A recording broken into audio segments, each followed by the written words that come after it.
Selamat malam, Mas Yasid malam hari ini menjawab pertanyaan yang sudah masuk di TikTok ya, ataupun di akun sosialnya Mas Yasid Maksum dari CNS Home Care tentang ISPA. Karena banyak kasus ISPA akhir-akhir ini, baik itu yang periksa di fasilitas pelayanan kesehatan, di rumah sakit, ataupun di puskesmas, atau di praktek mandiri Mas Yasid. ISPA itu apa sih? ISPA adalah singkatan dari infeksi saluran pernapasan akut. ISPA itu sendiri adalah infeksi yang menyerang saluran pernapasan yang dapat disebabkan oleh virus maupun bakteri. Ya, jadi penyebabnya bisa virus dan bakteri. Contoh penyakitnya adalah influenza, kemudian radang tenggorokan, kemudian sinus. Ya, itu adalah salah satu dari penyakit yang masuk ke dalam ISPA. Apa penyebabnya? Penyebabnya tadi kuman dan virus bakteri. Ya, nah ini tersering menyerang pada saluran pernapasan atas maupun saluran pernapasan bagian bawah. Ya, gejala dari ISPA atau infeksi saluran pernapasan akut itu yang pasti harus periksa dulu ke dokter ya untuk memastikan diagnosanya. Namun ada beberapa gejala umum yang biasanya dirasakan oleh pengidap ISPA. Di antaranya batuk ya, kemudian demam, nyeri kepala, pusing ya, hidung tersumbat, nyeri tenggorokannya sakit, menelan biasanya ya. Kemudian timbul gejala sinusitis seperti flu, keluar ingus ya, demam, wajahnya terasa nyeri, kekurangan oksigen sehingga menyebabkan warna kulit menjadi kebiruan, kesulitan untuk bernapas. Itu gejala yang sering terjadi. Penanganan dari ISPA itu sendiri, ISPA sering disebabkan oleh virus ya, sehingga sebenarnya itu akan sembuh dengan imunitas kita yang kuat. Biasanya sekitar 1-2 minggu itu akan sembuh dengan sendiri, sehingga tidak perlu ada pengobatan intensif ya, kecuali nanti dari dokter itu menemukan indikasi penyakit berbahaya.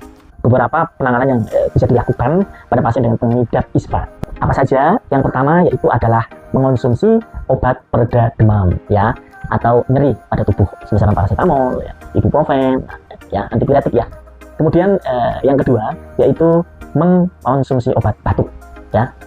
Kemudian yang ketiga mengkonsumsi obat untuk peradangan atau pembengkakan saluran pernapasan ya. Banyak itu nanti ya.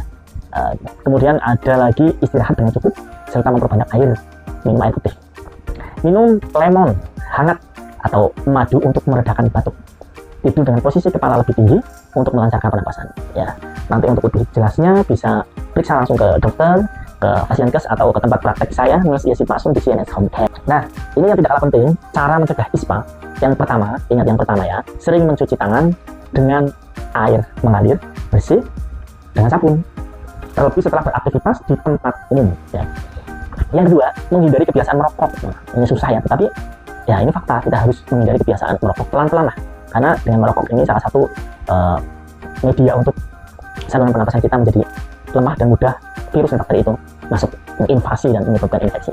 Yang ketiga, cara mencegah ISPA yaitu meminimalisir sentuhan tangan pada wajah, terutama bagian mulut dan hidung, karena kita tidak tahu tangan kita habis bersalaman dengan orang itu ternyata habis flu, bersin, nah, pakai tangan ditutup, tangannya nempel ke tangan kita, lalu kita menempelkan di mulut atau di hidung kita akan terpapar ikut-ikutan ya. Terus yang selanjutnya yang keempat itu banyak mengkonsumsi makanan yang mengandung serat ya. Ini juga bagus ya, selain untuk pencernaan ini juga akan meningkatkan imunitas tubuh kita ya. Kemudian mengkonsumsi vitamin untuk menambah kekebalan tubuh kita ya. Terus yang terakhir yaitu olahraga secara teratur, minimal 150 menit per minggu untuk olahraga ringan ya guys. Itu ISPA ya, infeksi saluran pernapasan akut yang teman-teman tanyakan sudah saya bahas sedikit. Nanti untuk lebih lanjutnya bisa teman-teman menanyakan lagi di channel, di komen ya, di akun media sosial saya di CNS Home Care. Oke guys,